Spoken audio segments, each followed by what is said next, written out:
En el principio existía Nammu, la diosa que da vida, madre de los dioses superiores.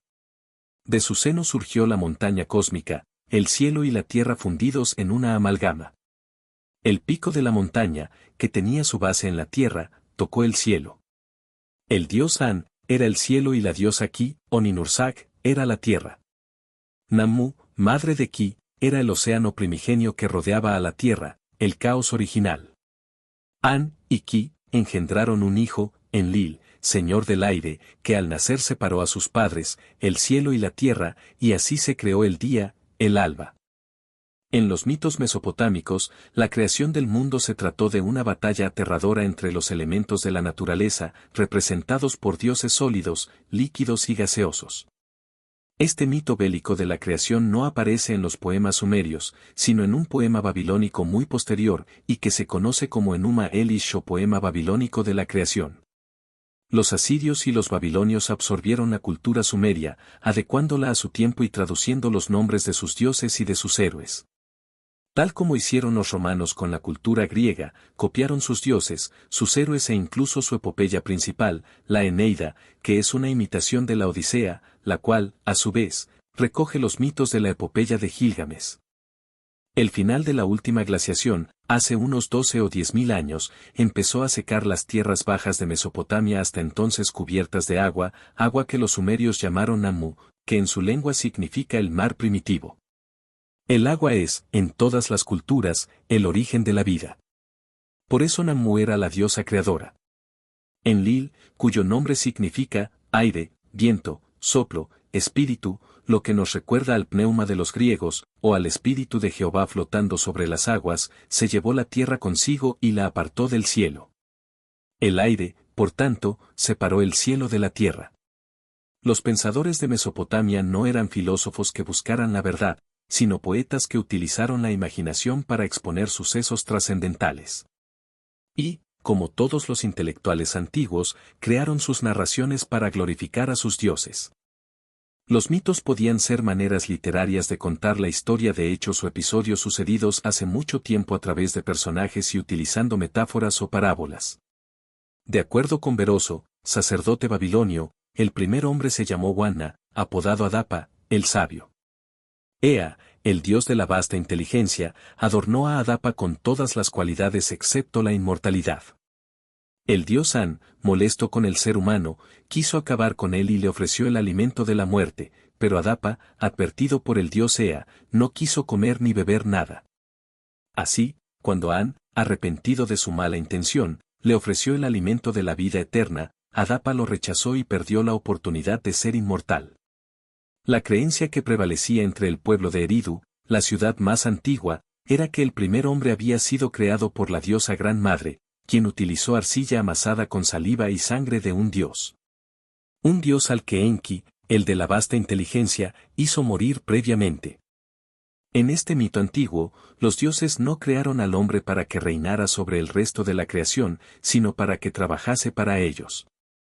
Cuando los dioses principales crearon a los Anunnaki, dioses de segundo orden que descendieron del cielo a la tierra, estos desconocían la agricultura, no sabían cómo hacer pan ni cómo vestirse, por lo que comían mordiendo las plantas igual que carneros y bebiendo agua de un foso. Así decidieron crear hombres que los asistieran y gestionaran para ellos los recursos de la tierra. La idea fue de Nammu, madre de los dioses, que recurrió a Enki, dios de la sabiduría, el diseño y la construcción, para que diera vida a la primera criatura. Enki reunió a las diosas del nacimiento y les encargó la gestación de un nuevo ser, cuyo corazón él amasó, con arcilla de la superficie del abismo, y fijó en él la imagen de los dioses. Lo hizo por tanto de barro, a imagen y semejanza de los dioses y destinado a ser su servidor en la tierra.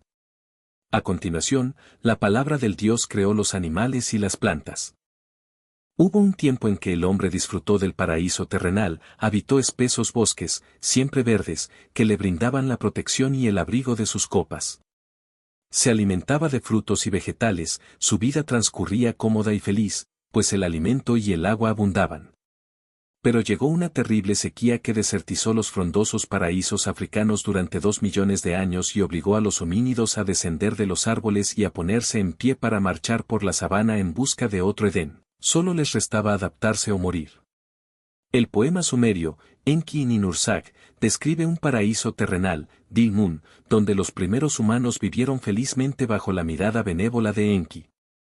La vida era eterna, la gente no envejecía, no existía la muerte ni la enfermedad.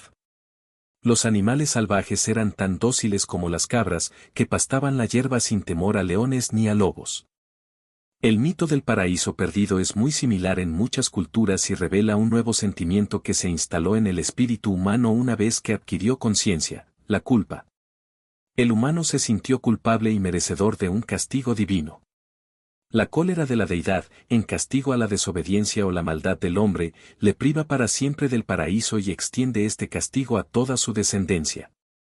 Luego vendrá un Dios Salvador a ofrecerle una promesa de vida eterna. En principio, muchos mitos reflejan la pérdida de aquel estado de bienestar propio de la inocencia del homínido disfrutando de su selva opulenta. Recordemos también la maldición que pesó sobre Eva al ser expulsada del Edén: parirás a tus hijos con dolor. Un mito que explica cómo la mujer empezó a parir con dolor cuando se irguió sobre sus extremidades traseras y, para mantener el equilibrio en la posición erecta, su pelvis se tuvo que estrechar. En el poema El árbol Ulupu, el primer árbol mítico, está plantado a orillas del Éufrates de cuyas aguas se nutre. Pero una ventisca lo arranca y lo arroja a las aguas turbulentas que lo arrastran río abajo. Una mujer lo recoge, lo lleva a su jardín sagrado de Uruk y allí lo planta. La mujer, que reza a los dioses, es Inanna, la diosa del amor, que descendió a la tierra para morar como mujer mortal y esperar a su amor y a su trono. Quería hacerse un trono con la madera del árbol, pero para sorpresa de esta deidad su árbol fue ocupado por una serpiente monstruosa y una doncella demonio llamada Lilitu, o Lilith en la Biblia. Inanna asustada le pide ayuda a su hermano gemelo Utu, pero el dios del sol la ignora, así que decide pedirle ayuda a su hermano terrestre, el rey Gilgamesh, quien decide ayudarla.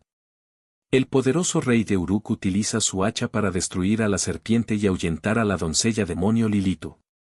El poema acaba con un final feliz, donde Gilgamesh talló un trono y un lecho con el tronco del árbol para la diosa Inanna.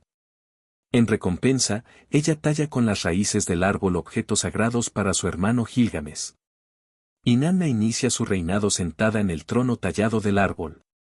Entonces es cuando puede visitar al dios de la sabiduría, su abuelo Enki, para recibir el poder.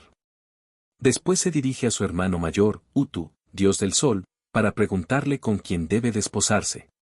Este le ofrece a Dumuzi, el pastor, pero ella se niega porque quiere un agricultor, Enkidu, que también aspira a la mano de Inanna. Este mito nos recuerda al de Caín y Abel, pues refleja el conflicto entre los pastores y los agricultores, los acadios y los sumerios, que terminan por unirse en un único país, fusionando culturas, etnias y costumbres. Como en todas las religiones, los dioses y los mitos evolucionaron con los cambios sociales y políticos. Finalmente, ambos pretendientes hacen las paces. El pastor, que ya ha convencido a la diosa para que se case con él, invita al agricultor a su boda para que asista como amigo. El generoso agricultor asegura que acudirá llevando los mejores presentes. Así queda sellada la paz entre nómadas y sedentarios, entre pastores y agricultores. La boda de Inanna pone fin a la antigua querella, al menos, con esa intención se hizo el poema. Los sumerios pensaban que habían sido creados por los dioses con el único propósito de trabajar. Sus dioses eran humanos gigantes con poderes sobrenaturales, pero sujetos al hambre, la sed y el cansancio y, por tanto, el hombre había sido hecho de barro para proporcionarles comida, bebida y refugio, de manera que ellos pudieran tener tiempo y holganza para sus actividades divinas. Los dioses sumerios vivían en las ciudades, cada uno en la que estaba bajo su tutela. Tras su creación, los hombres se multiplicaron, empezaron a cavar zanjas y a profundizar en los canales creados por los dioses. Era tanto el ruido que hacían, que los dioses no podían dormir. A fin de terminar con el bullicio, Enlil llamó a Enki y le ordenó que enviase una tormenta tan tremenda que lo inundase todo y aniquilase a todo ser viviente de la faz de la tierra. Se trata del famoso mito del diluvio universal y esta versión aparece en el poema Historia de Atrasis, que es un héroe babilonio. Hay una versión más antigua del diluvio universal que se encuentra en la epopeya de Gilgamesh. Utnapishtim, rey de Surupak, se la cuenta a Gilgamesh, como testigo de primera mano y superviviente de la catástrofe. Cuando Enlil decidió producir lo que hoy llamamos una tormenta perfecta, el dios Ea, que cuidaba de los humanos, hizo saber a Utnapishtim sobre la decisión divina y le recomendó las proporciones del arca que debía construir. Utnapishtim prometió obedecer, pero cuando preguntó qué debía hacer con sus vecinos, el dios le ordenó decirles, para que fueran víctimas seguras de la catástrofe, que iban a recibir grandes tesoros, aves, peces y ricas cosechas. El diluvio se inició con un fuerte granizo que aterrorizó al vecindario.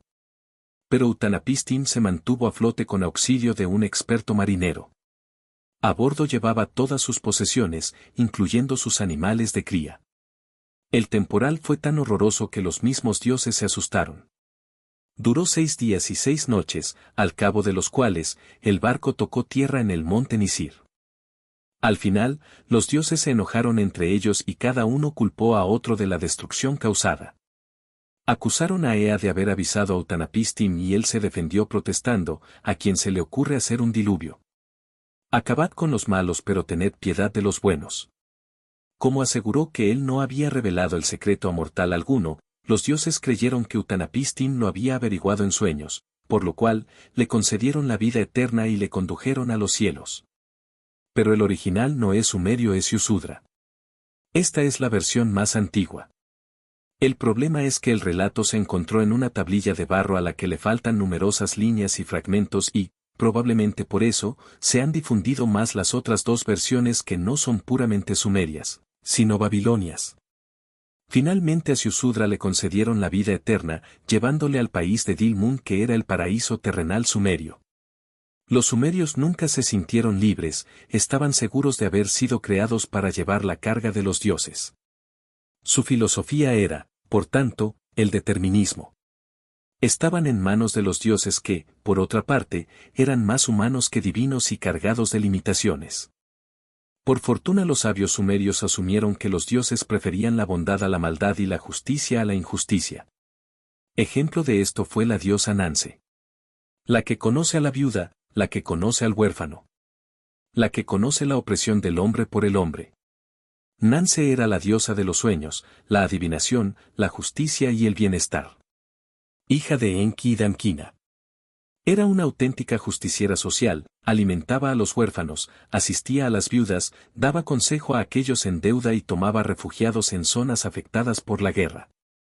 Y así hemos llegado al final de este brevísimo recorrido a través de los mitos y leyendas de Mesopotamia, una mitología riquísima que pervivió entre los sumerios, acadios, babilonios, asirios y otros grupos culturales. Si te gustó este video, por favor regálame un like, comparte y suscríbete. Gracias.